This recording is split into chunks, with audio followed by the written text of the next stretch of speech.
Imagine losing everything. Your family, your home, your savings, only to rise from the ashes with nothing but grit and a loyal dog by your side. This is the gripping tale of one man's fight against a life that tried to break him and a corrupt system that tried to steal what little he had left. After a devastating divorce and betrayal, our narrator retreats to 80 acres of wild, inherited land in Orange County, building a house with his own hands, brick by brick, alongside his trusty mutt, Cody.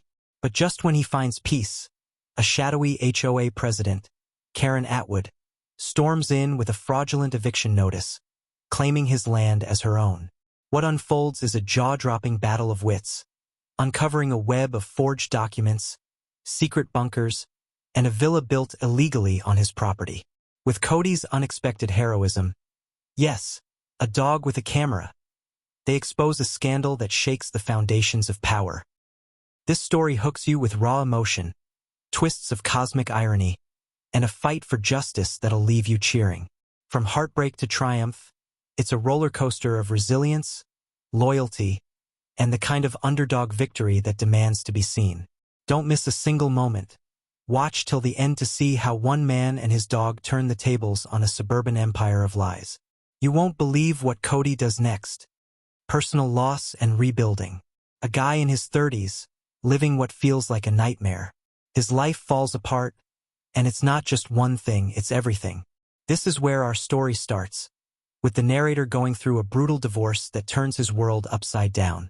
His wife cheats on him with the guy who mows their lawn, of all people. Imagine the sting of that betrayal, someone you trusted, and the landscaper who cuts your grass, together. It's like a bad joke, but it's his reality. The divorce isn't just about heartbreak. It's a legal mess. Lawyers swoop in like vultures, draining his bank account with fees. They're like vampires in suits, sucking away everything he's worked for. The court hands his ex-wife over 70% of their assets. Money, property, everything they built together. Worse, she gets full custody of their kids. He's left with barely a glimpse of his sons, only seeing them once a week, and at first it's supervised, like he's some kind of danger just for existing. It's humiliating, unfair, and it breaks him. All he's got left is a pickup truck, a pile of tools, some clothes, and a big, empty hole where his life used to be. For 6 months, he's lost in a fog of bourbon and self-loathing. He stops shaving, stops answering calls, stops caring. He's couch surfing at a friend's trailer in North Carolina, barely holding on. It's like watching a decade of his life burn to ashes. Everything he worked for, his family, his home, his stability, gone. This part of the story sets the stage for why he's so determined later. It shows a man who's been knocked down hard, stripped of almost everything. Yet, this low point is where his fight begins. It's raw, it's real, and it's what makes his comeback so powerful. He's not just rebuilding a house later. He's rebuilding himself from the ground up, with nothing but his hands and a stubborn will to keep going. This explanation is written in simple, conversational English, perfect for a voiceover that feels relatable and engaging. Let me know if you'd like me to tweak it or explain another point. Inheritance and new beginning. He's in his 30s, broken from a brutal divorce, stuck couch surfing in a friend's trailer in North Carolina, drowning in bourbon and regret. His life feels like a pile of ashes. Kids gone, money gone, hope fading fast. Then, out of nowhere, a letter arrives.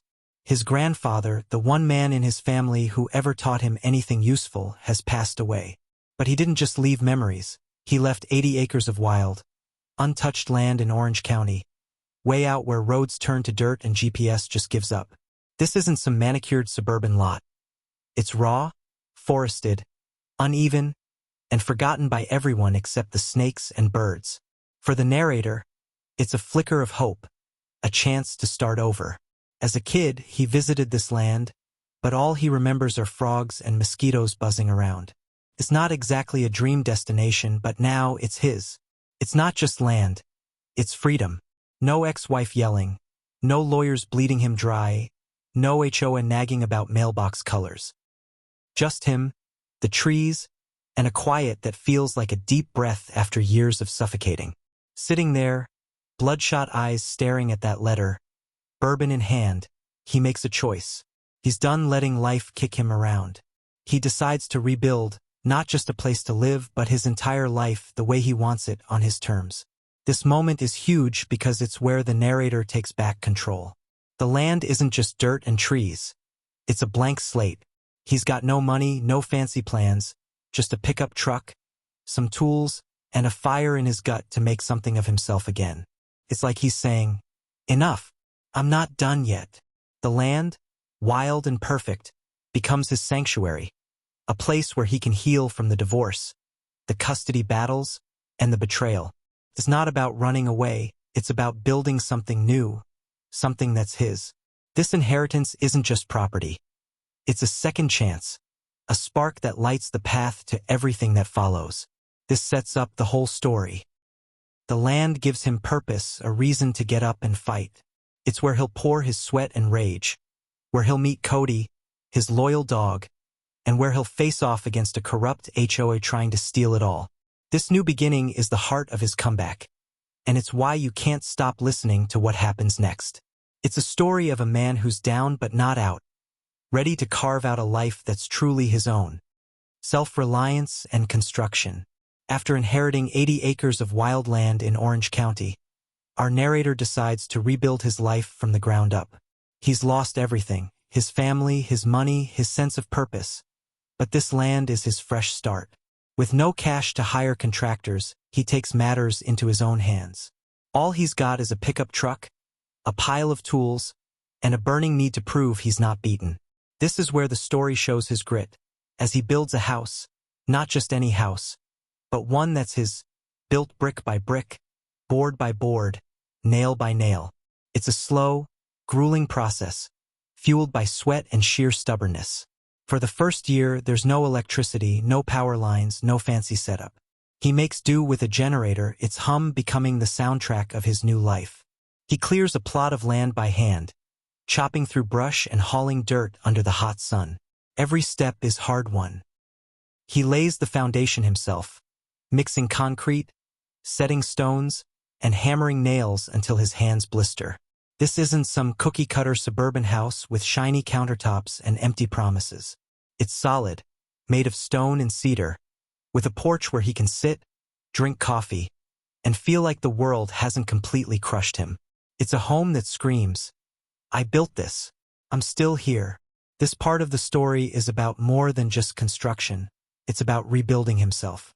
The narrator's rage, from the divorce, the betrayal, the loss of his kids, needs somewhere to go. Every swing of the hammer, every brick he sets, is him taking back control. The land becomes his therapy, his fight, his proof that he's not done. There's no one telling him how to do it. No HOA complaining about rules. No ex-wife or lawyers draining his spirit. It's just him, his tools, and time. The house isn't perfect, but it's real, raw, and his. It's a place where he can breathe, where the hollow echo of his old life starts to fade.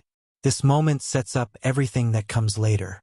Building the house is his way of drawing a line in the sand, saying he's not giving up.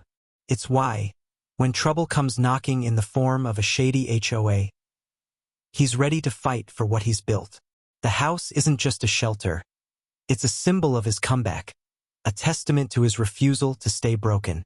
It's where he finds his strength, and it's why you'll want to keep listening to see how he defends it. Meeting Cody. As our narrator starts rebuilding his life on his 80 acres of wild land in Orange County, something special happens. He meets Cody, a scrappy, loyal dog who becomes his best friend and partner in this journey. The narrator's been through hell. A brutal divorce, losing his kids, and scraping by with just a truck and some tools. He's pouring his heart into building a house by hand, finding purpose in the dirt and cedar. But life out there is lonely, and that's where Cody comes in, changing everything. One day, while working on his land, the narrator spots a skinny, wild-eyed dog near his truck. This mutt, part shepherd, part lab, part who knows what, looks like he's been through his own kind of rough. He's snarling, hungry, and clearly hasn't had a good meal in weeks. The narrator doesn't hesitate. He tosses the dog a piece of jerky, and just like that, Cody decides this guy's all right. The dog's got a rusted metal tag with Cody, scratched on it. No last name, no address, just a name that fits his tough, no-nonsense vibe. Like the narrator, Cody's a little lost, a little mad, and not ready to give up. They're a perfect match. From that moment, Cody becomes the narrator's shadow. They work together on the land every morning, clearing brush or hauling wood. In the evenings, they sit under the stars, Cody chewing on a stick while the narrator sips cheap beer, trying not to think about his kids too much. Cody's not just a pet, he's a partner, someone who gets it. He doesn't judge the narrator for his messy past or his bloodshot eyes. He's just there, loyal and steady, making the lonely nights a little less heavy. That bond, built on jerky and shared stubbornness, gives the narrator something to hold on to. This meeting isn't just about finding a dog. It's about finding hope. Cody gives the narrator a reason to keep going, a companion who's as tough as the land they're taming. It's like they're both saying, "We've been kicked around, but we're still here." This sets up the bigger story, because Cody's not just along for the ride. He becomes a key player when trouble comes. His loyalty and unexpected heroics later on make this moment so much more than a chance encounter. It's the start of a partnership that'll carry them through a fight no one saw coming. Stick around, because Cody's about to steal the show in ways you won't believe. Unexpected HOA threat. Just when the narrator thinks he's found peace on his 80 acres, building his house and bonding with his dog Cody, trouble rolls in like a storm. He's been pouring his heart into his land, a sanctuary away from his painful past, divorce, lost kids, and empty bank accounts. But one crisp Wednesday, with Cody chasing squirrels and the narrator hauling firewood, a sleek, matte black SUV pulls up. It's not a friendly visit. Out steps Karen Atwood, a woman who looks like she could sell million-dollar homes or star in a spy movie. Tall, blonde, sharp blazer, and heels that don't belong on a dirt road. She walks like she owns the place. She hands him a folder and drops a bombshell. His house, the one he built with his own hands, is in violation of rigorous HOA rules. He's got 14 days to pack up and leave. The narrator's stunned. HOA? Out here? This is his land, far from any neighborhood with picky rules about grass height or mailbox colors. He built this house from nothing, and now this woman's telling him it's not his? Karen's cold. All business, saying his property was annexed by the rigorous HOA last year. She waves off his confusion with a smug smile, telling him to take it up with the county if he doesn't like it. Then she's gone, leaving dust and a folder that feels like a punch to the gut. Cody barks, sensing the insult. The narrator's world, just starting to feel solid again, is under attack. He's not just fighting for a house. It's his new life, his fresh start, everything he's clawed back from the wreckage of his past. This moment flips the story. It's not just about rebuilding anymore, it's about defending what's his. Karen's threat isn't just unfair. It's absurd. How can an HOA claim land this far out? The narrator's no lawyer, but he knows something's wrong. That folder, with its official-looking papers, smells like trouble, and he's not about to roll over. This is where his fight begins, not just against Karen, but against a system trying to steal what he's built. It's personal, raw, and sets up the battle ahead. Cody's by his side, and you can feel the tension building. Will he lose everything again, or will he uncover what's really going on? Keep listening, this is where the story gets wild. Legal counteraction. The narrator's world is rocked when Karen Atwood, the HOA president, slaps him with a 14-day eviction notice, claiming his land belongs to the rigorous HOA. He's built his house by hand, poured his heart into this sanctuary, and now it's under threat. But he's not the type to back down. He calls his lawyer, Paul Sinclair, a sharp guy from South Carolina with a slow drawl and a mind like a steel trap. Paul's not amused by Karen's stunt. He tells the narrator to send over the papers immediately, and they get to work. This is where the fight back begins, and it's a smart, calculated one. Paul and his team dive into action, digging through zoning records, tax maps, and dusty county files. The narrator drives to town to upload the documents, pacing like a man waiting for bad news. 2 days later, Paul calls with a bombshell. Karen's claim is based on a forged approval letter. She filed a petition to expand the HOA's boundaries, but there's no record of it passing. Instead, she's got a fake document with a county clerk's stamp, likely from a friend on the inside. This isn't just a mistake. It's fraud, the kind that could land her in serious trouble. Paul's voice is calm but firm. They're not letting this slide. To prove the land is his, they go high-tech. Paul's firm brings in 2 drones, one for photos, one for video. On a cold Saturday, they launch them from the narrator's clearing, with Cody barking like they're alien invaders. The drones map the land, tracing creeks and hills, checking every inch against the narrator's deed. The results are clear. His house isn't anywhere near HOA territory. Paul even digs up his grandfather's old plat map, buried in some archive, showing the land was never annexed. It's airtight proof that Karen's full of it. This moment is huge. It's not just about saving the narrator's house. It's about exposing a lie. Paul's legal know-how and the drone evidence turn a desperate situation into a fight they can win. The narrator's not alone anymore. He's got a team and hard proof. This sets up the bigger battle, as they're about to uncover something even wilder on the land. It's a turning point where grit meets strategy, and you can feel the momentum shift. Stick with this story. Things are about to get crazier. Discovery of unauthorized structure. The narrator's fight to keep his land takes a wild turn when he and his lawyer, Paul, use drones to prove his 80 acres don't belong to the rigorous HOA. He's been through a lot: divorce, losing his kids, building a house from scratch with his dog Cody by his side. Now, Karen Atwood's trying to evict him with a shady HOA claim. The drones are mapping his land to shut her down, but they spot something crazy. A big, modern villa tucked away in the southwest corner of his property, hidden in a thicket of pine and kudzu. It's got a red tile roof, glass doors, a hot tub, and a fancy driveway leading to a steel gate. This isn't some old shed. It's a full-on luxury house, and the narrator didn't build it. He's floored. He's never explored every inch of his 80 acres, sticking mostly to the hills where his cabin sits. But this villa? It's news to him. Paul zooms in on the drone footage, confirming it's a new build with stucco walls and solar panels. A brass plaque by the gate reads, Atwood Retreat. That's right, Karen, the HOA president trying to kick him out, has built her own secret getaway on his land. It's not just a guest house. It's a 2-story monument to her nerve, sitting smack in the middle of his property without his permission. Cody growls, sensing something's off, and the narrator's blood starts boiling. This isn't just about a fake eviction notice anymore. Karen's been using his land like it's hers. The narrator doesn't wait for an invitation. He grabs water, tools, a flashlight, and Cody, and they hike through dense brush for over an hour to see this place up close. When they get there, it's even wilder than the drone shots. The villa's got all the bells and whistles, hot tub, gated drive, the works. But the real shock comes when Cody sniffs out a half-buried trapdoor near a shed. It's no ordinary cellar. It's got a keypad lock and vents, like something out of a movie. They pry it open and find a bunker, finished with LED lights, shelves of files, and even an espresso machine. This isn't just a hideout.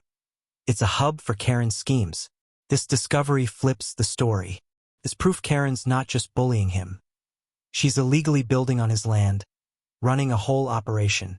It sets up the battle ahead, and you won't believe what they find inside that bunker. Uncovering a fraud operation. The narrator's fight to keep his land just got wilder. After discovering Karen Atwood's secret villa on his property, he and his dog Cody find a hidden bunker under it. And what's inside blows the lid off everything. The narrator's been through hell. Divorce, losing his kids, building a house from scratch, only to face Karen's fake HOA eviction notice. Now, with drones proving his land's his, he's stumbled onto something bigger. A full-blown fraud operation run by Karen, the HOA president who thought she could steal his 80 acres. Inside the bunker, it's like stepping into a villain's lair. LED lights glow, metal shelves are stacked with folders, hard drives, and server racks, and there's even an espresso machine in the corner. This isn't just a hideout, it's a command center for Karen's scams. The narrator and Cody poke around, and it's clear this place is a goldmine of evidence.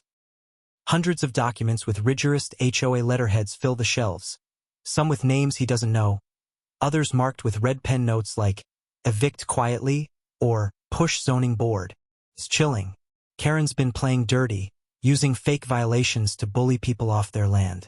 Paul, the narrator's lawyer, later calls it a fraud den, but the narrator sees it as a shrine to control freaks. Then Cody barks at a desk, drawing attention to a computer screen with a paused video. It's Karen, sipping wine, talking to someone off camera, bragging about her plans. She says the narrator's a hermit who won't notice her taking his land, boasting she'll have it all under HOA control in months. It's a confession caught on tape. But the real kicker is a file Paul's team later finds on the hard drives, labeled Old Business. It's a spreadsheet listing 34 families Karen targeted over 3 years, names, addresses, fake violations, and eviction dates. There are even scanned letters from desperate people, like a mom with an autistic son begging for a break. Karen didn't just mess with the narrator. She's been ruining lives, playing God with her fake HOA power. This discovery turns the fight personal into something huge. It's not just about saving his house anymore. It's about exposing a predator. The bunker's evidence, from forged documents to Karen's own words, is a slam dunk for Paul's legal case. It's proof she's been forging, scheming, and stealing for years. This moment sets up the final showdown, showing Karen's not just a bully. She's a criminal mastermind who picked the wrong guy to mess with. Stick around, because this story's about to explode with justice. Cody's crucial evidence. The narrator's battle to save his land from Karen Atwood's shady HOA scheme is heating up. He's already uncovered her secret villa and a bunker full of evidence proving her fraud. But now, his dog Cody, his loyal partner through all this, steals the show with a piece of evidence that changes everything. The narrator's been through a lot. A messy divorce, losing his kids, building a house from scratch on his 80 acres. When Karen tried to evict him with fake HOA rules, he and his lawyer Paul fought back, using drones and documents to prove his land's his. Now, Cody's about to become the hero nobody saw coming. A couple of weeks before the bunker discovery, the narrator had tested a new gear harness on Cody, fitted with a 4K camera for hiking videos. He only used it for 3 days before the battery died, and he tossed it in a drawer. But in those 3 days, Cody did something incredible. While the narrator was out buying lumber, Cody wandered to the edge of the property, right where Karen's secret villa stood. The camera caught everything. In the footage, Karen's there in a sundress, barefoot, showing a couple around her illegal retreat. She's bragging, saying the land's part of an HOA expansion and no one will challenge it. She even glances at Cody, annoyed, muttering about him peeing on her porch and joking about bribing him with treats. It's all on tape, her face, her voice, her casual admission of stealing the narrator's land. This video is pure gold. It's not just evidence. It's a confession from Karen herself, recorded by a dog who didn't even know he was on the case. When Paul sees it, he nearly drops his coffee. He calls it court pure gold, a rare piece of evidence that ties Karen directly to her fraud. They back it up on drives, the cloud, even a flash drive hidden under the narrator's toilet tank like he's in a spy movie. This footage, combined with the bunker's documents, makes their case ironclad. It's not just about saving the narrator's house anymore. It's about nailing Karen for her entire scam. Cody's moment is what makes this story unforgettable. He's not just a loyal dog. He's a four-legged detective who caught the villain red-handed. This sets up the final showdown, proving Karen's not just a bully, but a criminal who underestimated a man and his dog. You won't believe how this evidence plays out in court. Keep listening for the knockout punch. Justice and resolution. The narrator's fight against Karen Atwood and her fraudulent HOA scheme reaches its peak, and justice finally comes crashing down. He's battled through a brutal divorce, rebuilt his life on 80 acres with his dog Cody, and uncovered Karen's illegal villa and fraud operation. With drone footage, bunker documents, and Cody's camera catching Karen's confessions, the evidence is overwhelming. Now it's time for the payoff. Karen's empire of lies collapses, and the narrator's land becomes a symbol of triumph. Karen's arrested after trying to send a crew to tear down the narrator's house. caught red-handed with fake papers. The sheriff, armed with Paul's legal work, shuts her down. Her forged documents, video diaries, and Cody's footage land her in jail, facing charges like fraud, trespassing, and racketeering. The trial is a slam dunk. The jury takes less than a day to convict her, and she's sentenced to 15 years. Even the judge chuckles at Cody's video, where Karen whines about the dog. Her secret villa, built on the narrator's land without permits, is ordered demolished. On a sunny Monday, the narrator watches it crumble. Glass shatters, the hot tub caves in, and Cody pees on the debris like he's signing the victory. It's over in 4 hours, leaving just a cracked driveway and Karen's shame. With the HOA dissolved, the narrator's land is his, free and clear. The rigorous HOA falls apart when it's revealed Karen rigged her presidency with fake ballots. Families she targeted sue her, and her schemes make national news, with Cody, now Justice Dog, going viral. The narrator's house, once a lonely fortress, becomes a sanctuary for the community.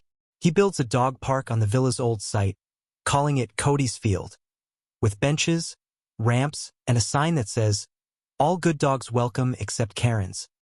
On the first Cody Day, locals bring their pups, kids paint dog bone signs, and someone even makes a fire hydrant cake. It's a celebration of winning against the odds.